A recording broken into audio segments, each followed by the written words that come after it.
Due dates and related MOU requirements. Due dates are important because they support real learning happening in the online classroom. They provide a rhythm and flow to the class, and they allow you to scaffold the learning process with regular feedback. Students have so many competing demands on their time that they need some help with planning it, and too much laxity can be dangerous for some students because they'll continue to put things off until your drop-dead deadline, and then they'll do it all at once without any advantage of regular feedback. It supports our faculty time management process. It reminds us when to start grading and when to begin our outreach to students. It also protects faculty and students when there are grade appeals. And finally, it's required by the MOU. We strongly prefer that faculty use due dates and do not use end dates at all. Due dates provide flexibility in case there's a missed deadline. There's no need to go into the course and change access. Assignments and quizzes stay visible so students can still continue to work and use the assignment to learn from them.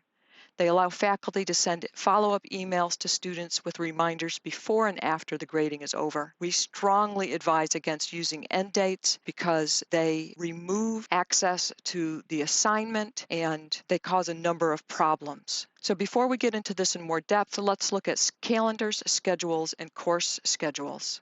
The calendar is mostly best used as a display tool because any information entered into it does not display in the quiz or assignment area, so students can't see that information when they're looking at their assignment and wondering when it's due, and it does not show up in the content or module area. So please enter course due dates in the course tool itself. The course schedule is a GoView D2L tool. It shows up above the table of contents in the content area, and it displays items from the course calendar, from course tools, but it's a display tool only and cannot be edited. The HTML schedule is available on the navigation bar, but you must enter information into it manually. All graded work should be included here, and if you have repeating assignments, you can note them in one place. You should definitely highlight any major assignments. And remember, all work must be due at 11:59 p.m. So how do we enter due dates into the tools? It's quite simple. For quizzes, you would select Edit the Quiz, select the Restrictions tab, and then enter the due date information. It will then display in the calendar, in the course schedule, the tool itself, and in the content area. So no matter where the student is used to looking from some other class or their first class, they'll be able to find the correct information. Assignments are very easy too. It's right in the main area in that new look. You just enter the date information. Discussions are more complicated. On the Restrictions tab, you'll see an Availability section and a Locking section. We strongly advise against using the end date in the Availability section because it hides all discussions posts from students and makes them unavailable as a study tool. If you want to control when students can post to your discussion, we suggest using the locking option. Sometimes you might want to have a start date if you don't want them to go in before a certain time, or you don't want them to post after a certain time, you'll post the end date. And you will need to select the display and calendar option there.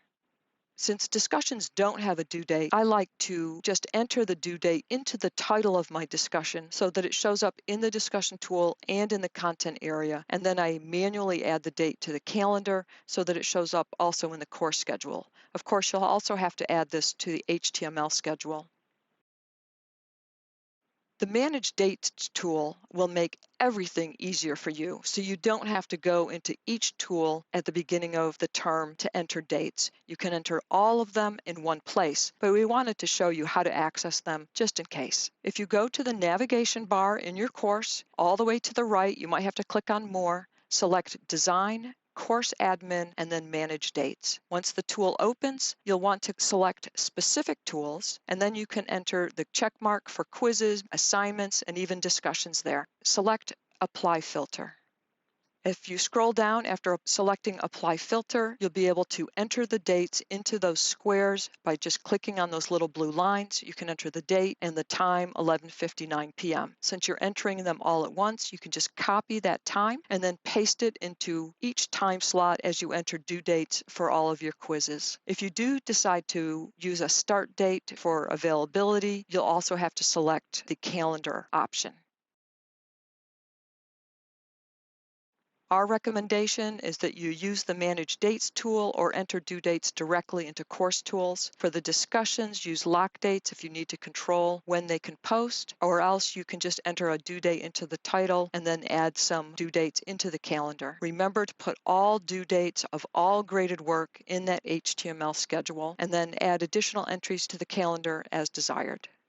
Remember, it's important to email students who have not submitted the work as you start the grading assignment, as soon as the due date has passed. So before you begin grading the day after it's due, send out a reminder email that clarifies the extension and offers help to the students who have missed it. If you do not offer any extensions, you must communicate this frequently and very clearly, since it's an eCore expectation for more flexibility. Once you've finished grading or a few days after you've sent that reminder email, and if you still haven't heard back from the student, please reach out to them individually and ask if they're doing okay and how you can support them. If you have any questions or concerns, we're always here for you. Thank you.